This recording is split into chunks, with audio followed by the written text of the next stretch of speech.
All right, so update 49 release notes. Let's go. Here release notes for update 49, released on Wednesday, April 21st. So of special note, Peril of the Planar Eyes.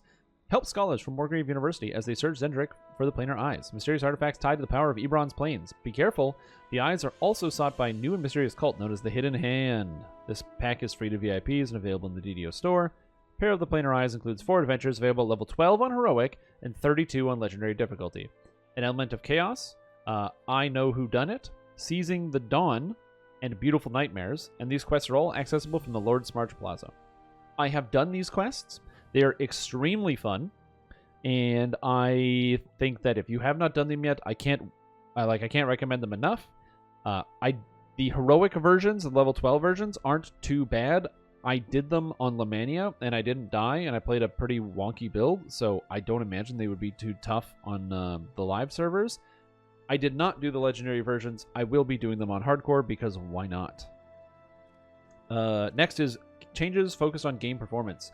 So update 49 includes significant adjustments to melee and missile combat to address long-term concerns about game performance. One of the most frequent causes of lag happens when an effect queue forms, which means that the players have applied a ton of on-hit effects to a monster, and the game has reached a buffer and must clear its queue in order to continue processing new information. We are specifically targeting server-based lag with this change.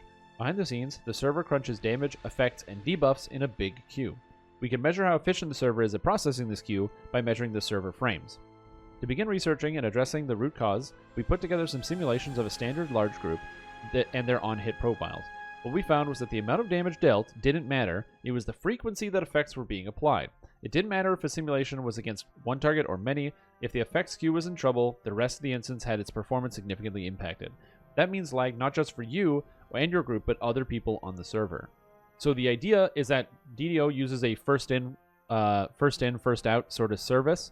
So if I hit a monster first and I apply a bunch of debuffs, and then somebody else hits a monster, all of my debuffs will apply before everyone else's debuffs will apply. So the idea is that they're making changes to adjust this fact. So what's changing? Double Strike and Double Shot will no longer apply a full subsequent attack as part of your attack chain. Instead, when a player double strikes or double shots, the game will instead multiply the base amount of damage dealt, first number, and sneak attack by the amount of double strikes or double shots generated. This means that a player who deals an average of 100 damage on the first hit will now deal 200 damage, or 300 damage, or however many double strikes or double shots multiplied by their base damage when their double strike or double shot go off.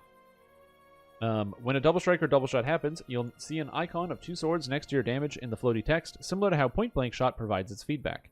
So it'll have like an actual visual indicator. Abilities that apply additional range projectiles, such as Shuriken Expertise and Advanced Ninja Training, no longer apply multiple hits or projectiles. Instead, just as if they had been purely double shot scalers, they will simply be additional chances to double shot.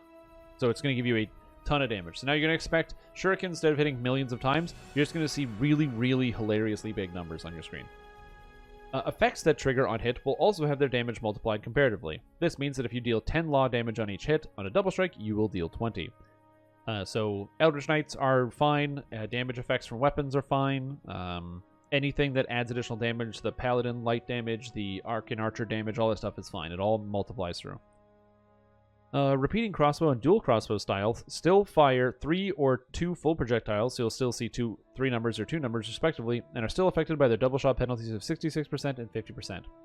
And a player's 100% effective double strike cap will still apply in the system. So double shot can go over 100%, but double strike cannot. Offhand strikes will still be a separate hit and will roll their own damage from their own weapon and can still double strike. However, we have removed the stat offhand double strike from the game. Your offhand double strike is just 50% of your regular double strike, and this means that if you will have a 50% chance to produce an offhand strike. If you have a 50% chance to produce an offhand strike and 100% double strike, your offhand will hit 50% of the time for 50% double strike, so a 50% chance to deal double damage. Abilities and enhancements that used to provide offhand double strike no longer do so. Your offhand can only double strike a maximum of 45% of the time. So basically, offhand double strike was a stat that was almost exclusive to Tempest Rangers and a couple feats, and now it just scales off your double strike, which means it's going to increase the damage of 2-weapon fighters by a lot, specifically some of the best versions, like the Assassin 2-weapon fighters, which were already, like Rogue Assassin was doing very, very high damage, like some of the highest in the whole game. It just got a buff, so that's cool. Shields cannot strike through. Double strike. Strike through attacks still proc their own double strike rolls individually per target struck. And then it says, the main reasoning behind these changes, letting repeaters and offhand strikes still proc rather than fully condensing, is that we want to keep our damage numbers appropriate to the amount of animations that a player actually produces. Now, to coincide with this, there's been a couple changes to a couple skills. So Adrenaline's damage multiplier has been reduced from 300, 300, 300, 400 to 150, 150, 200. This is actually a buff because 400%, as I mentioned before, plus 400% damage is times 5, plus 200% damage is times 3. And now that this can double strike, 3 times 2 is 6 times damage, and this was 5 times damage. So you will now be doing, if you have 100% double strike, more damage than you were doing before with Adrenaline. So keep that in mind.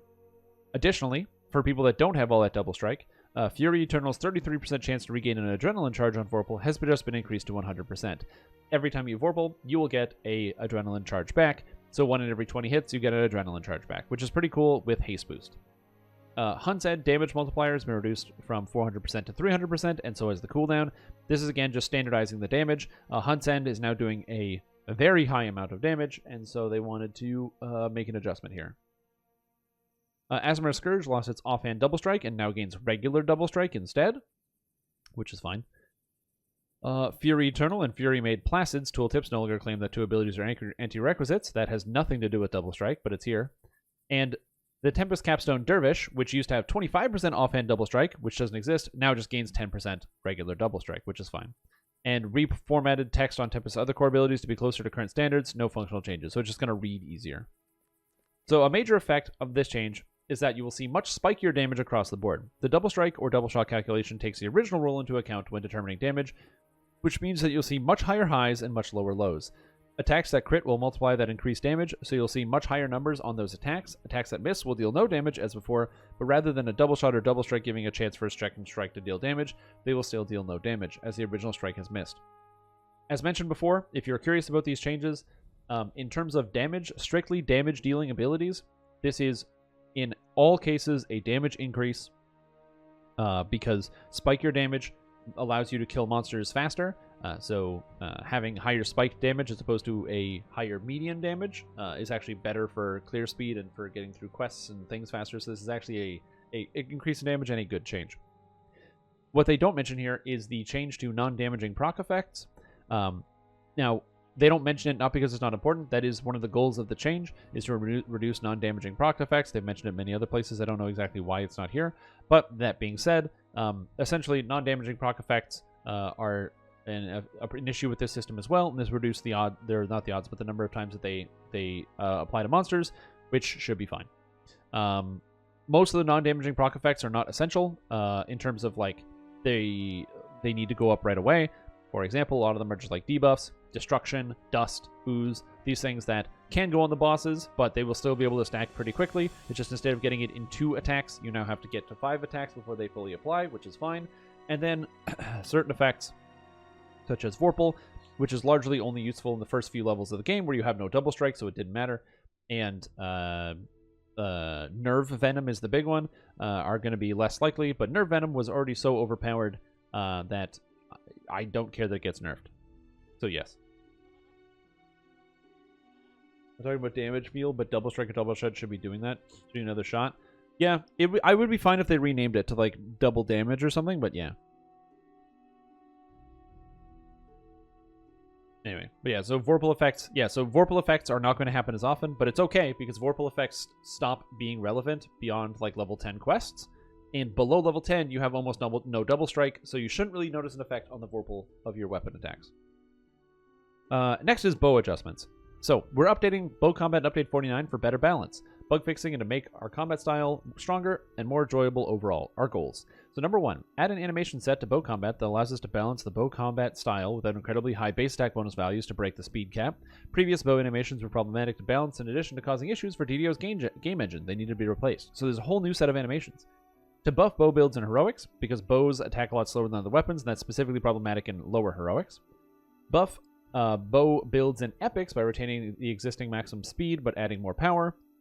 Conversely, for game performance reasons, we don't want bow builds shooting much, if any, faster than they currently do in epic levels. However, we do want endgame bow builds to be stronger, so that means making each shot hit harder. On top of that, you actually can go above the attack speed by just using like an attack speed boost, and it will still keep going. removing the combat style's over-reliance on burst damage by limiting many shot, and adding most of the power back to many bow stats in other places. So as you said over the years, many shot's design is one of the main sticking points in being able to increase bow's overall damage. The damage is multiplied by so much 1/6 of the time that it's difficult to buff the other 5/6 without ridiculous hoops, connected cooldowns, and weird clauses. It's time for to go in favor of more overall power for bows. As you'll see detailed below, we've changed many shot into an attack, added more stable range power and double shot into the bow feats. Between those and the new many shot attack, you should be doing more damage than before, just distributed more evenly across your attacks, which is correct. I'll hydrate in just a sec. I'm just trying to read these things. Diversify the number of viable builds that can use longbows and short bows. So the only extent that we're really close to viable with bows were rangers, and to a lesser extent fighters. And monks were also on here. There are other currently trees that make use of bows, although technically monks still also use the Arcane Archer tree, which is really funny. And we'd like to make those more viable than they currently are. And number 6, don't significantly shift the role or strength of individual enhancement trees. Let the other features of the pass bring them all up together. So the idea is not to make it so that there's now a tree that makes it good, but just make bows good so that the way they can still work with trees. So yeah. Alright. So animation adjustments. The two most baseline elements in your attack speed are animation length and base attack bonus. As your base attack bonus goes up, we apply different multipliers to the animation speed. This isn't really a displaying in-game anywhere. It's just considered to be your baseline attack speed, and is also used to let us adjust for animations that may be faster or slower than we need them to be. The core of a lot of bow attack issues that they have is this. Number 1, the existing bow attack animation is terribly, painfully slow, much slower than you ever see in-game. Which is interesting, that the attack animation is way slower. This is fixed by using base attack speed's bonus speed to make the animation much faster, but still slower than most other attacks in game, and DDO's game engine does not let animations go beyond a certain level of speed, and this prior base attack bonus speed adjustment on live brought bow users most of the way to cap at level 1, and a Deepwood Stalker with haste was well over the cap with no other boosts. So basically the problem is, the car is too slow, and they need to move faster, so they need to get a new car. They can't just run it without. So they made a new animation set that does not have that issue. So a level 1 ranger with a longbow using the previous animations, each shot was 1.14 seconds, and a new ranger with the new animations is 1.1 seconds, or 1.11. It's a very small difference. Now it's faster, but it's not that much faster. It says this isn't much faster, however, we'll get into the attack speed section below. Attack speed bonuses are worth more in this new animation set than they were before. If you have the haste spell applied, a speed item, or a feat that boosts your range attack speed, you'll be firing significantly faster than before at lower levels. Which means you'll be getting, in the lower levels, you'll have way more attack speed with haste boost. Haste boost is good. Patch notes like this, hopefully when there is a large adjustment to some of the classes like Guardian, if there is an adjustment to that in the future, hopefully they will do like a big manifesto about this and kind of explain in detail what they're talking about.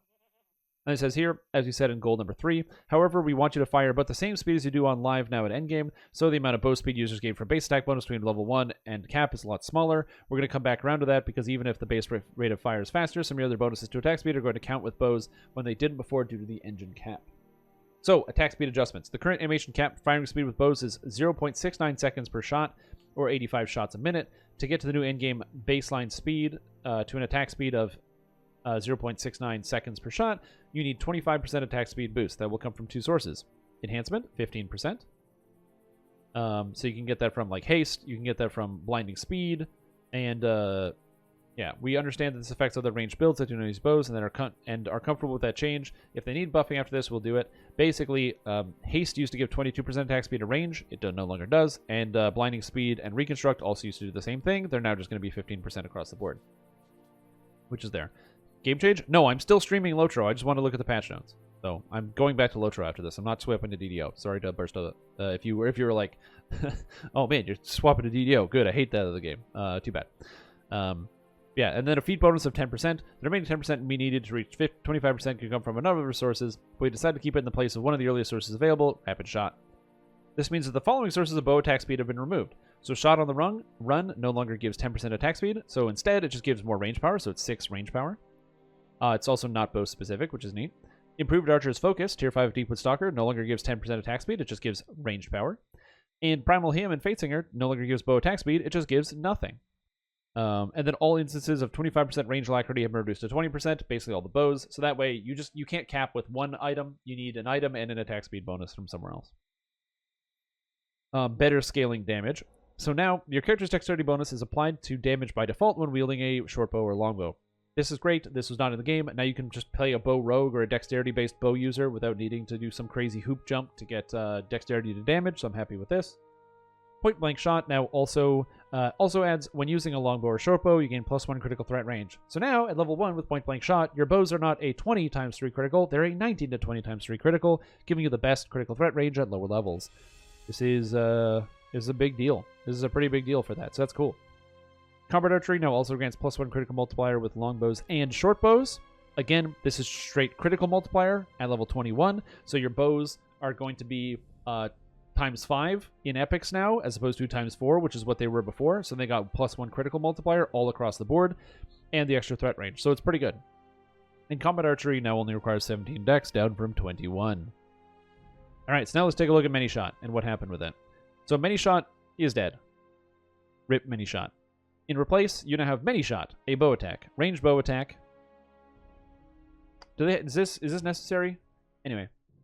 Expend 1 charge to fire 3 arrows in quick succession. You have +1 critical threat range and +1 critical multiplier with these shots. Each of these shots can double shot. 2-second cooldown. This feat gives you 3 charges, and you can regain 1 charge every 12 seconds that you don't use Many Shot. And as a passive, you gain double shot equal to 1.5 times your attack bonus, or base attack bonus to longbows and shortbows. As well, Rapid Shot now gives you 1.5 times your base attack bonus to ranged power. So, pretty good. Yeah, new Many Shot is also better than the old Many Shot, by the way, so it's good. Ranged bow attack as opposed to melee bow attack. Oh, perfect. Yeah, waiting for the melee bow attacks to come in. So to make sure that this is very clear, now you can fire 3 Many Shots pretty much in a row, and then you have like a charge system that will wait and charge up.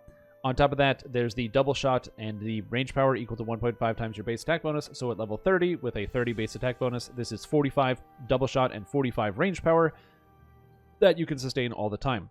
Now, there were a lot of people complaining on the forums that were very, very upset about this, and so I want to address that here, that these effects should not be tied to base attack bonus, because there's going to be a lot of situations where you won't have a capped base attack bonus, because epic levels only give you half base attack bonus per level, meaning that you'll only have 25 if you're playing as a pure ranger, and you would need to use something like Divine Crusader, or a Holy, or say a Tensor Transformation Scroll, or a Divine Power Scroll to get your base attack bonus a little higher.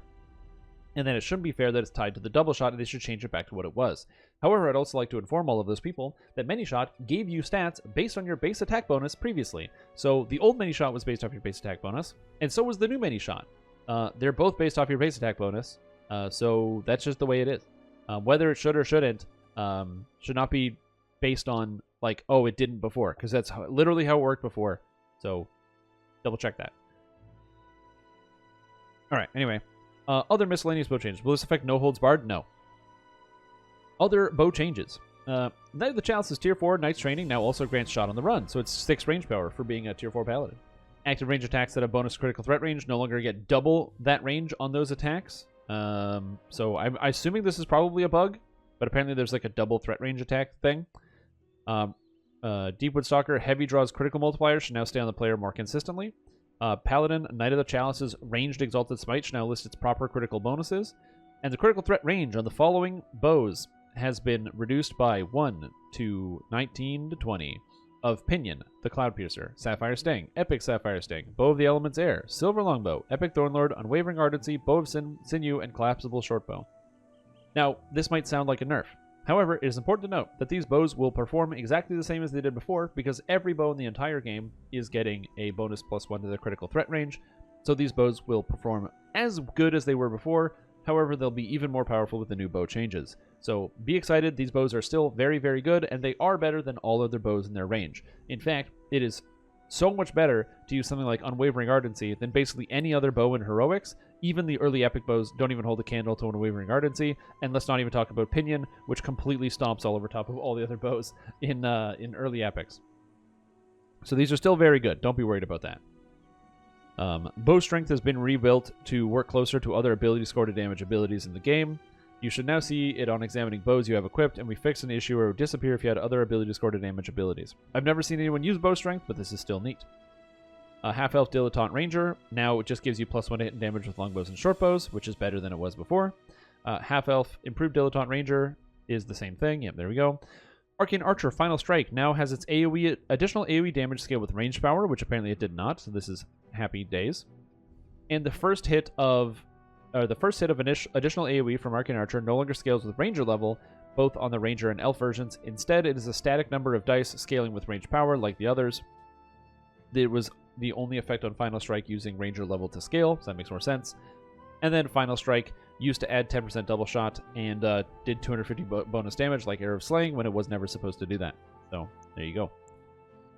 Other news, because I know there's a lot of news. Cleric, SLA, and actives can now be used while moving, which is exciting. Now you'll be able to toss out pretty much any of the cool actives like your Divine Vitalities. So as you're walking around, you can just pump people mana while you go around places. Combat. Fix an issue that causes Bear and Wolf form to throw an extra attack hook on many active attacks. This is, for example, attacks that give you a guaranteed critical hit, like Raging Crush from Half-Orc, hit 3 times as a Wolf or a Bear instead of once. You can imagine that getting 3 free crits is way better than 1, so they fixed that. And Momentum Swing and Holy Retribution are now just regular cleave attacks. They do not double hit, they only single hit. So effectively a nerf to both these skills. Enhancement, Spellsinger. Maestro of Life and Death now provides this listed spell critical chance. It's supposed to grant 2 spell critical, it was granting 5. So now it's going to be doing what it actually says it does. Withstanding Knife Fighter bonus. Rapid Strike and Rapid Throw are now typed as Morale. They were not typed as Morale to say they would stack with Killer from Rogue, which is why Rogue get a lot of Double Strike for free. This has now been fixed. Celestial's Tutelage in Azamar now works as a prerequisite for the Fade Arc Illusionist Enhancement Tree, so that's exciting. That should have been done a long time ago. And then Fate Singer. Fate Singer's Greater Shout has its tooltip corrected. So this basically, it just has the damage put to the... they updated the damage, they didn't update the tooltip. So it's just going to tell you how much damage it does. Uncanny Dodge feats no longer cause a pause and auto attack. Offhand Versatility now functions with orbs, which is exciting. And then a couple item changes here. So Glamour versions of Tanya Crown now show the butterflies. That's exciting. Insightful and Quality Resistance items now provide the correct amount of bonuses. I wonder what that is. Eversight now functions, which is great. I want to use an Eversight, so now knowing it functions is good. The Changestone's Rune Turn-In now mentions it is randomly rolled, so you won't accidentally buy a Changestone and think it's not a real Changestone. Shieldbreaker now provides its appropriate Sunder bonus. This is not an item, this is a Paladin Tier 1 Knight of the Chalice ability, so I don't know why this is here. Fate Twisted Raid items are now able to be acquired by spending raid runes. This means you can buy your Fate Twisted items. On the patch, they were 2,500 points each, or 2,500 runes, so double the cost of a regular item. And the named loot from the Lord's March Plaza has been slightly updated to match modern scaling effect standards. They have not been redesigned, but instead have had effects that were basic, static boosts moved over to modern scaling on the Kenneth crafting standards. So basically, if you go into the Lord's March Plaza and pick up any of those items, they just have higher stats than they did before, which is nice, but the same stats. The Stuck Spot and Blown Deadline has been fixed. You can now break the root walls and combating corruption with ranged attacks. An error message now displays when a player attempts to summon a mount in a quest, which is great. And the Grotto, Jeets and Sleemus now offer you as a longbow, which apparently they never did, so that's cool. And then moving on, races. Shifter's Howl got a big buff, so Howl now triggers in the animation and also doesn't take 2 seconds, which is great. And Augment Summoning works, the fact that it didn't... How long has it been? When did Shifter come out? That was like Feywild, right? It was like the month before Feywild, so in October. It's been a while, but it's fixed. Bard's Hold Monster Mass now uses cracked spell components, so it no longer will take 6th level spell components, so when I log in I'll have to buy 5th level. Word of Balance, tooltip has been corrected. Chaos Hammer, Unholy Blight, and Order's Wrath now do their correct damage. Basically, Holy Smite got updated, and then these 3 spells never got updated, so Order's Wrath is now going to be extremely good, so you'll want to start using Order's Wrath. And then lastly, fixed an issue with the Tiefling footprints. Sure, unconsciousness range bonus are now in the character sheet. I don't know if that's important. And a bunch of villains have had their appearances fixed. So these are the notes. A lot of very good changes. I'm excited. We'll be doing some Strimtom's Arcane Archer build with the new bow changes. And we'll be taking a look at what the damage feels like for the game performance and how it looks. Raid Day Saturday, so I'll be able to give you some conclusive notes about the actual performance about that stuff. So hopefully that'll be some good information.